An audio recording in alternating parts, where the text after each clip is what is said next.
shawl and a memento, a token of love and respect.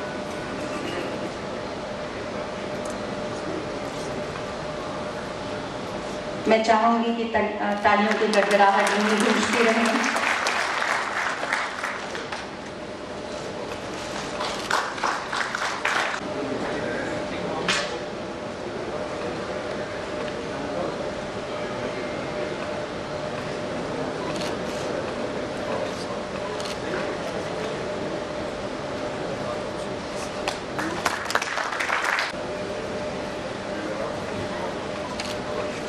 और जनाब नवाबुद्दीन साहब हमारे मेंबर, मैं चाहूंगी कि कृपया आई रिक्वेस्ट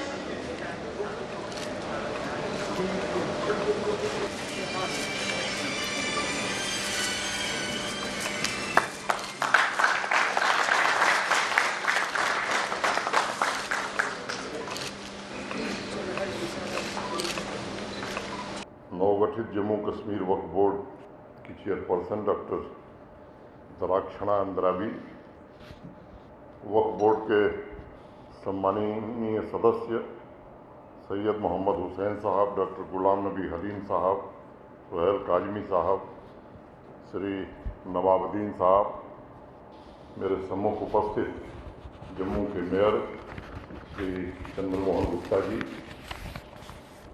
विभिन्न राजनीतिक और सामाजिक संगठनों के सम्मानित प्रतिनिधिगण, सिविल सोसाइटी के सभी उपस्थित महानुभाव, देवियों, सज्जनों तथा पत्रकार मित्रों, वैसे तो राजभवन में मिलकर के बोर्ड की चेयरपर्सन डॉक्टर अंद्राबी को और सभी सम्माननीय सदस्यों को मैं बधाई दे चुका था, लेकिन इस बहाने पहली बार ये होटल मैंने देख लिया, इसलिए मैं इन लोगों का आभार व्यक्त करता हूँ। मुझे लगता है कि आज का दिन निश्चित रूप से खास है। मेरे पहले बहुत सारी बातें कही गई हैं। डॉक्टर मुजफ्फर बेग साहब ने बात को दूसरी दिशा में भावुकता में लेके चले गए। मुझे लगता है कि निजी तौर पर अगर आप देखें तो मैं मानता हूं कि दुनिया में दो सबसे बड़े आविष्कार हुए। अगर ह्यूमैनिटीज़ के फील्ड में हम देखें तो रूल ऑफ लॉ, और विज्ञान के क्षेत्र में देखें तो वी।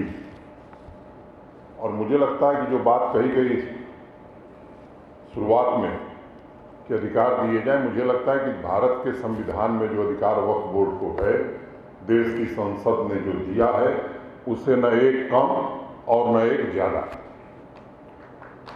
मुझे लगता है कि इसी तरह से देश चलता है, इसी तरह से व्यवस्थाएं चलती हैं। मैं पूर्वी उत्तर प्रदेश का रहने वाला हूं। दो शब्द मैं यहाँ आया तो बार बार सुनता था, औकाफ और वक्फ। मेरे लिए ये शब्द नया था, मैं ईमानदारी से कहना चाहता हूँ। और कई स्कॉलर से जब मैं मिलता था तो मैं समझने की कोशिश करता था। किसी से मैंने पूछा कि भाई औकाफ और वक्फ में क्या अंतर है, और मुझे लगता है कि सच्चाई को स्वीकार करनी चाहिए, मुझे नहीं पता था। तो एक सज्जन ने मुझे कहा कि साहब, जब हमारे देश का संविधान बन रहा था और संविधान सभा में धार्मिक संस्थाओं की जमीन जायदाद पर दिसंबर 1948 में चर्चा हो रही थी, तो उस वक्त भी कुछ लोग औकाफ शब्द का इस्तेमाल करते थे और बहुत से लोग उस संविधान सभा में वक्फ शब्द का भी इस्तेमाल किए। दोनों एक ही है और दोनों का मतलब भी एक ही है। खैर, मुझे संतोष नहीं हुआ, क्योंकि उसके बाद भी अनेक डेलीगेशन मिलने आते थे और ज़्यादातर लोग यही बात कहते थे कि साहब औकाफ की फलानी ज़मीन पर कब्जा हो गया है और फलानी ज़मीन पर दुरुपयोग हो रहा है।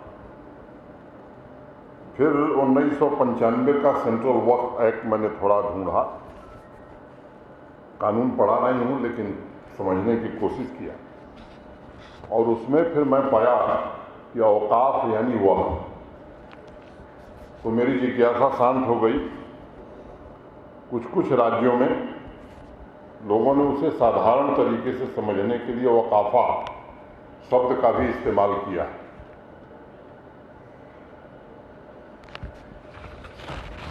औकाफ बोलचाल की भाषा है जो सरल लगती है, और वक्त मैं कहूँ कि आधिकारिक रूप से प्रयोग करने में थोड़ा जुबान को तोड़ मरोड़ करके जैसे पहले किया जा रहा था इस्तेमाल करना पड़ता है।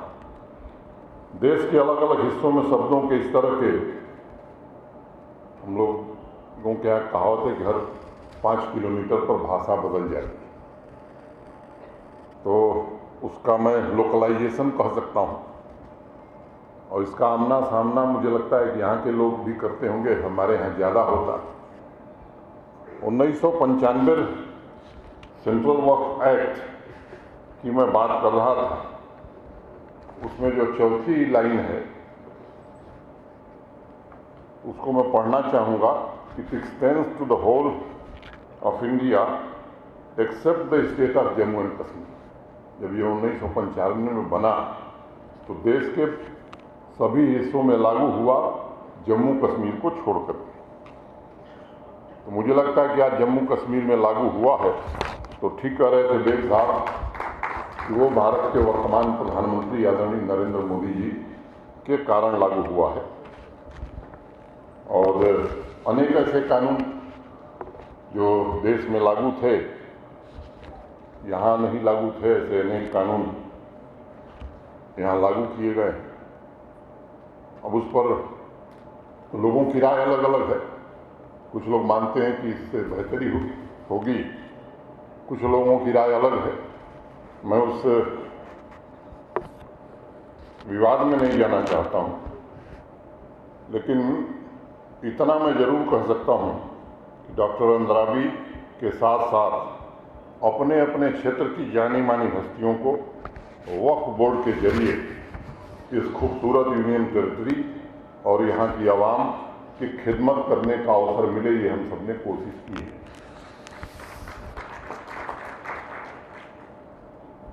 कई लोग पूछ रहे हैं कि 2019 के बाद क्या बदला, तो पहला बदलाव यही देखिए जिसका जिक्र पहले भी किया गया है कि एक बड़ी बदल 2019 के बाद देखने को मिल रही है।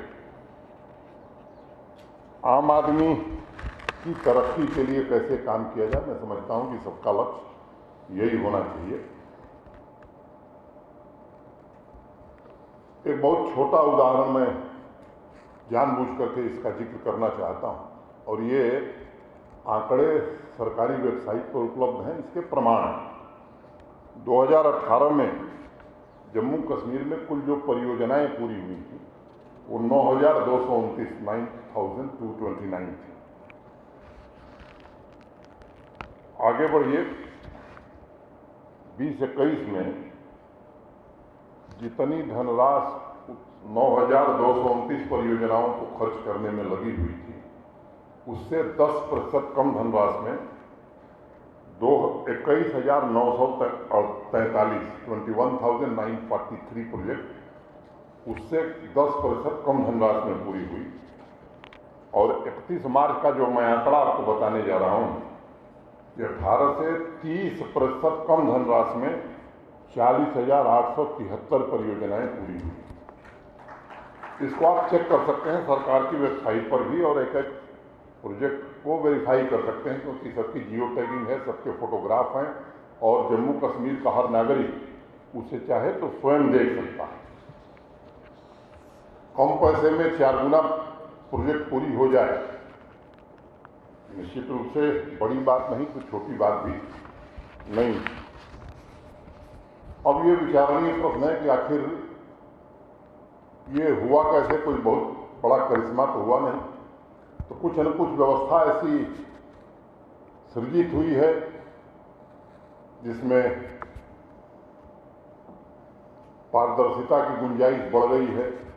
या तो एक विषय ये हो सकता है, या दूसरा विषय ये हो सकता है कि जो व्यवस्था थी उसमें सामान्य जनता के उपयोग और उपभोग के काम हों, या कुछ अभिजात वर्ग के लोगों के काम हों, या वो व्यवस्था चल रही थी मुझे लगता है कि ये आपके विचार का विषय है और मैं जरूर आपसे आग्रह करूंगा कि ईमानदारी से इसका विवेचन करने की जरूरत है। और लगता है कि नई व्यवस्था में अभी भी दोष है तो निश्चित रूप से मैं स्वागत करूंगा कि आप सुझाव दें। मैं ये जानता हूं कि कोई व्यक्ति पूर्णांक नहीं होता है, परफेक्ट नहीं होता है। हर मनुष्य को जीवन भर सीखना है।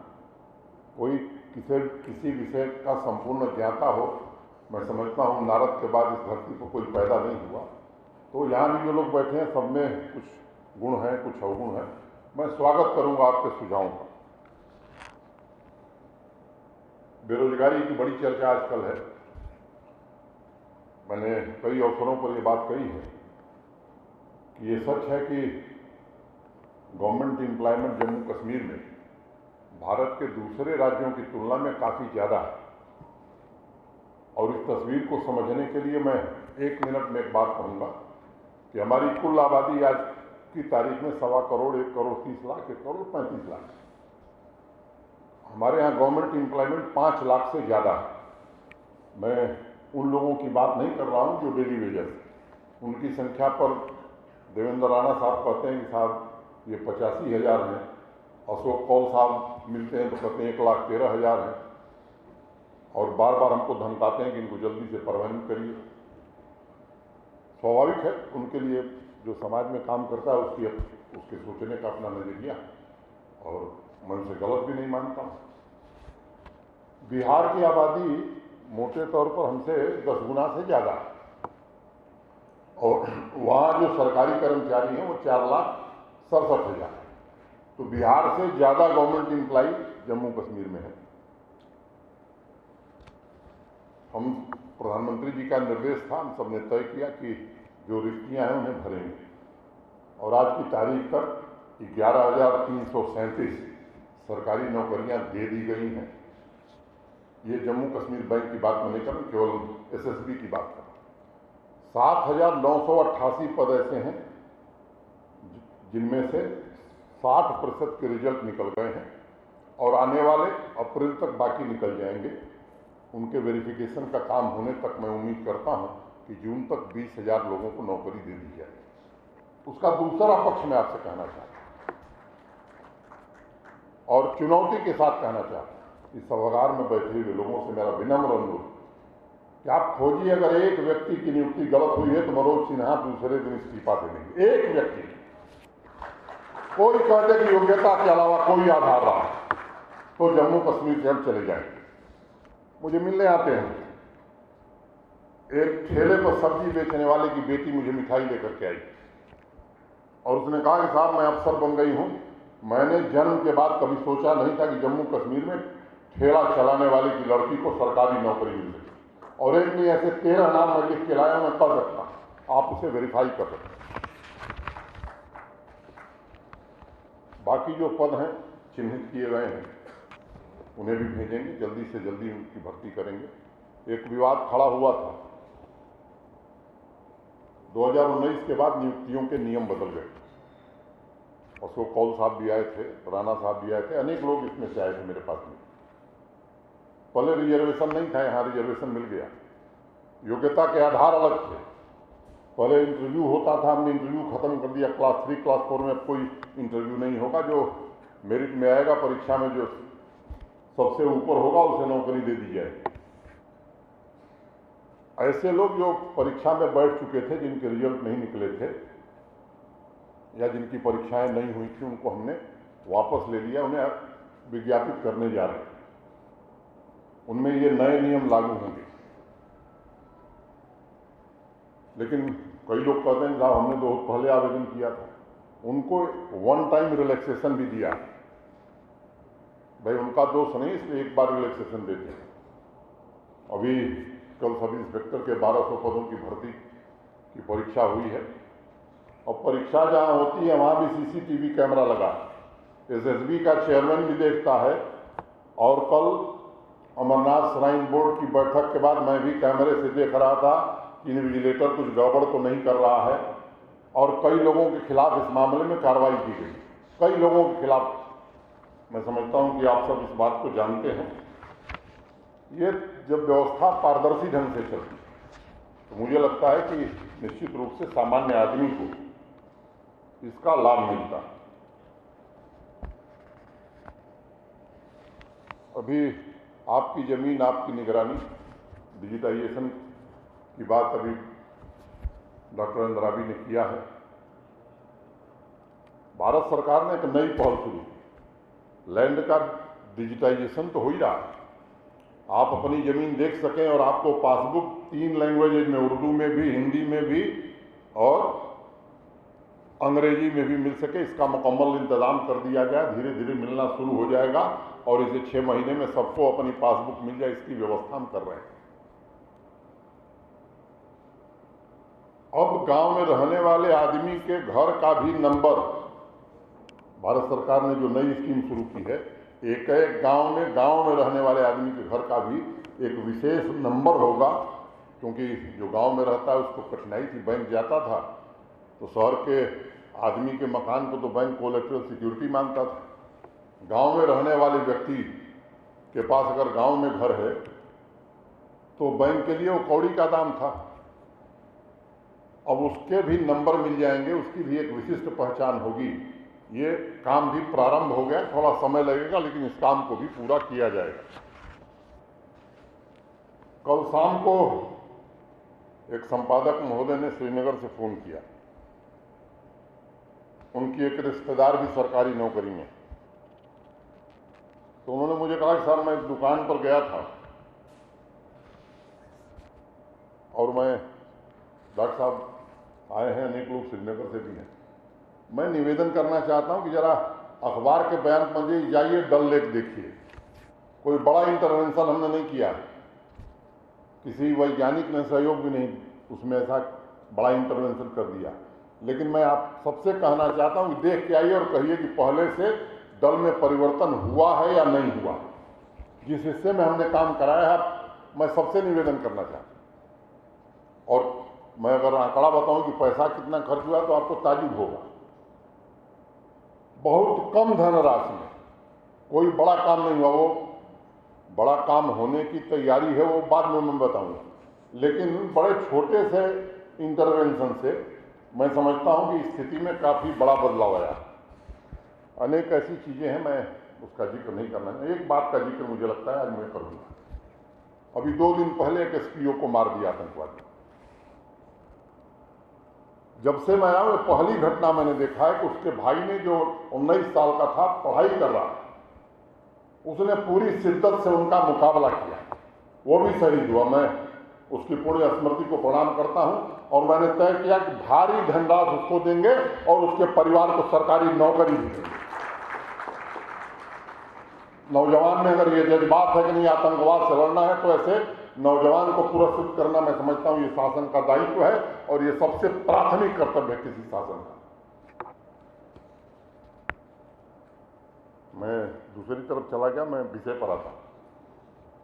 तो ये अनेक छोटी छोटी बातों से बड़ा परिवर्तन मैं समझता हूं कि हो जाता है।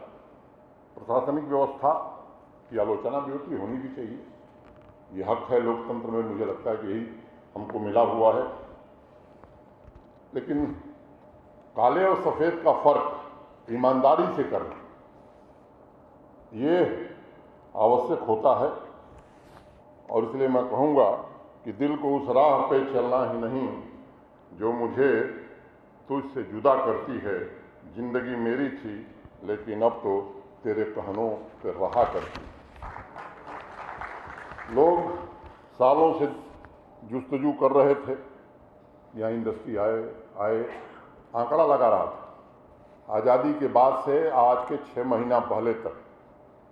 बेग साहब, मैं आपको विशेष रूप से, आप बहुत वरिष्ठ आदमी हैं और आपको बहुत सारी चीज़ें आपने देखी हैं। कुल इन्वेस्टमेंट 14,783 करोड़ का हुआ है जम्मू कश्मीर में, प्राइवेट इन्वेस्टमेंट 14,783 में दोहरा रहा हूं। और आज की तारीख तक 28,000 करोड़ के निवेश के प्रस्ताव हमारे इंडस्ट्री डिपार्टमेंट में स्वीकृत कर दिए हैं और जमीनें दे दी गई। और मैं उम्मीद करता हूं जो रफ्तार है, जिस तरह से रुचि है लोगों की, पहले जब नई इंडस्ट्रियल स्कीम बनी थी मैं प्रधानमंत्री जी को आभार न व्यक्त करूं तो मुझे लगता है कृतज्ञता होगी। और एक व्यक्ति का और, भारत के गृह मंत्री का, जिन्होंने रुचि लेकर इस नई इंडस्ट्रियल स्कीम में व्यक्तिगत रुचि लेकर हम सबकी बातों को सुना नहीं बल्कि अपना अनुभव साझा करके देश में मैं कह सकता हूं कि सबसे बेहतरीन इंडस्ट्रियल स्कीम बनाने में उन्होंने योगदान किया। जब पॉलिसी बनी थी तो हम उम्मीद कर रहे थे कि 20-25 हज़ार करोड़ का इन्वेस्टमेंट आएगा। मैं पूरी तरह से आश्वस्त हो गया, ये 70,000 करोड़ से कम नहीं होगा, इससे ऊपर जितना चला गया। अभी कुछ लोग गल्फ कंट्री से आए थे, पिछले दिनों मैं दुबई गया था। MOU साइन हुए, वो क्रियान्वित हो रहे हैं और इस हफ्ते में उनको जमीन मिल जाएगी। रियल इस्टेट समिट यहाँ हुआ, श्रीनगर में भी करने जा रहे हैं। अब 2-3 आरोप लगते हैं। डेमोग्राफी बदल रहे हैं मनोज सिन्हा,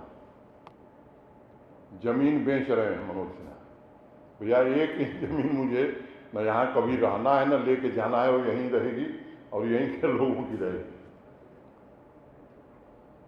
दूसरा जो यहाँ व्यापार या उद्योग लगाने आ रहा है, उससे निश्चित रूप से यहाँ के लोगों को लाभ होने वाला है। यहाँ की अर्थव्यवस्था कुछ आने वाले दिनों में बढ़ने वाली है और जीवन के हर क्षेत्र में अनेक परिवर्तन हो रहे हैं। मैं कानून का विद्यार्थी नहीं रहा, मैंने शुरू से कहा आपसे। अब एक कानून था कि अगर आर्चर्ड लगाना है तो रेवेन्यू मिनिस्टर साहब की परमिशन चाहिए, काटना है तो भी चाहिए, लगाना है तो भी चाहिए। अब किसान को रेवेन्यू मिनिस्टर साहब आज नहीं है तो जो काम देख रहा है, मैंने जो एडवाइज़र हमारे देख रहे हैं वहाँ तक जाए वो बेचारा बगीचा लगाने के लिए। ऐसे भी लैंडलॉर्ड थे जिनको बदल दिया। लोग कहते हैं साहब ये कानून सब गड़बड़ करते जा रहे हैं। ये मैं गड़बड़ नहीं करते जा रहा हूँ, मैं आम आदमी के हित का कानून बना रहा हूँ और ये बनाना मैं जारी रखूँगा।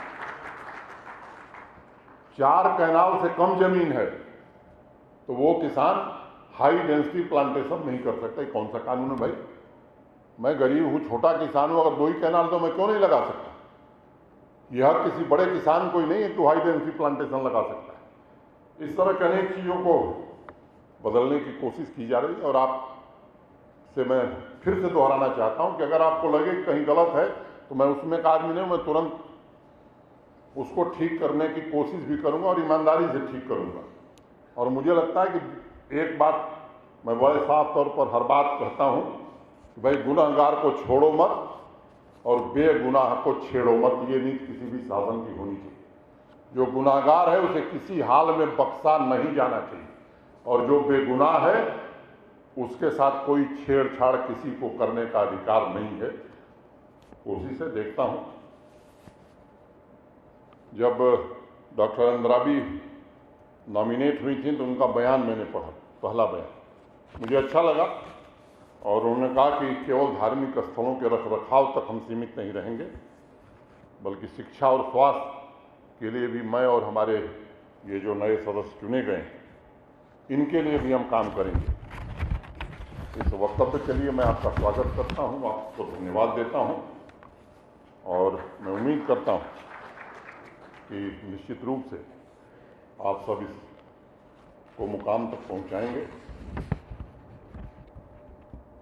आप सबके मार्गदर्शन में जम्मू कश्मीर में वक्फ अपनी पहचान भी बना सके और यहाँ की आवाम के हित में काम कर सके। मैं समझता हूँ यही लोगों की आपसे अपेक्षा है। कहा गया, मैं आपको भरोसा देना चाहता हूँ कि इस अभियान में न पैसे की न प्रशासन की किसी लापरवाही की कमी आपको नहीं होने दी जाएगी।